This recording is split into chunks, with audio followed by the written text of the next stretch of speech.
Dr. Becca here with Del Mar Center for Behavioral Health. I wanted to take a couple minutes and talk about how important you are and how much power that you have in each interaction with a colleague or a kiddo you're working with or a parent that you're working with, for those of us in healthcare settings. And this came up today because I myself had a doctor's appointment. And I went in and I had to wait for a while, and I started getting frustrated and started thinking to myself, why aren't they on time? And I only have so much time before I have to be back to work, and getting kind of wound up about being late.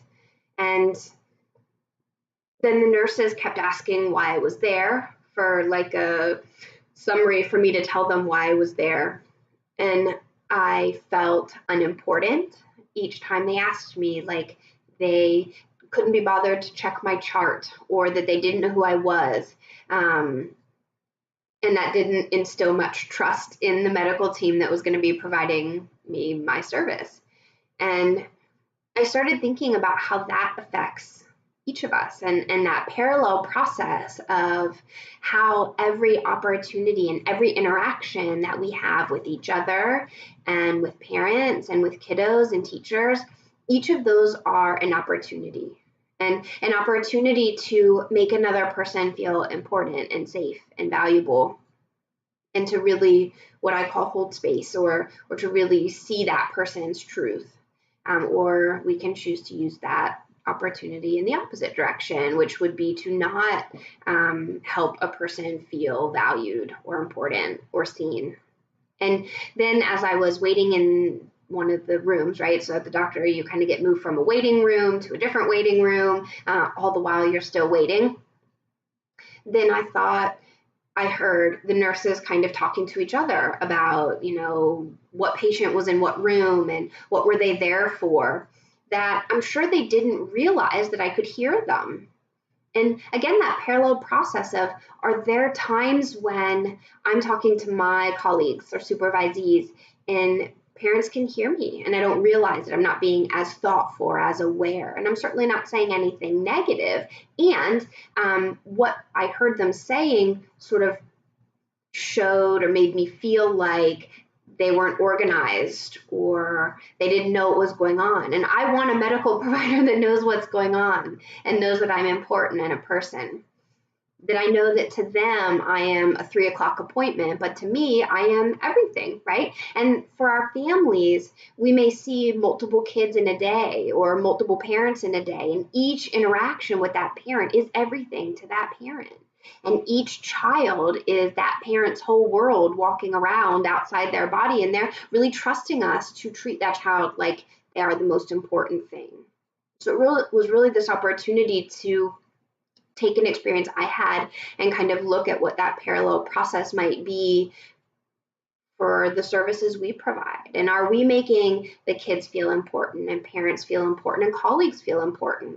So then when the nurse came in and she asked me some information and I gave her some information, and she said, well, that doesn't make sense. That's not what it says in your chart. And so she asked clarifying questions, and I said, oh, that's actually incorrect. So there was some information incorrectly entered into my chart by a nurse that I had seen a while ago for another doctor's appointment. And I thought, that's interesting too, right? So when I'm taking data or making my case notes, it's an opportunity to be sure that I'm setting up my colleagues to be successful. So if one of my colleagues sees a kiddo after I've seen them, when I'm thoughtful and intentional and mentally present and taking good data and writing a good quality clinical note, I'm helping to set not only that kiddo up for success, but that clinician up for success. I care about my colleagues. I definitely want to do that. And it's a small change in our frame of thought that by not doing a good job, I'm also setting my colleagues up to fail. And so again, reinforcing that importance of each activity is done for a purpose, and that it's not just, there is that in the moment purpose, right, of getting good data, But what does that good data do? It sets up my supervisors to be able to make good quality decisions for treatment. And it sets up my colleagues to be able to be prepared to be successful with that child. And when they're prepared, they're able to help the client be successful and to give good data to the parents. And kind of the opposite sort of happened today, right? That a lack of intentionality or a lack of present moment focus can have the opposite effect. And that it wasn't necessarily that anyone did anything wrong. It was a lot of just doing the next thing and not maybe being aware of how important each behavior is and what we do and how it builds on the next thing, the next appointment for that kiddo, the next skill for them to build, the next interaction with a parent. And it's kind of that ripple effect, right? So when you throw a stone in a pond and it makes a splash and there's like a ring, but those rings kind of ripple out to the farther end of the pond. And that are we being really thoughtful about all of the contexts present? So I know in my office, so if I have the door open, maybe other people can hear what I'm talking about. And so is it possible that I'm giving a supervisee feedback and a parent could hear, and that maybe that parent could perceive that as it's a learning environment, but it also could decrease the trust that that parent has in that clinician. And so again, being really thoughtful about not just the immediate circle that we're operating in, but the different circles or those different contexts that are happening at the same time that we may not be completely aware of because we're only half paying attention.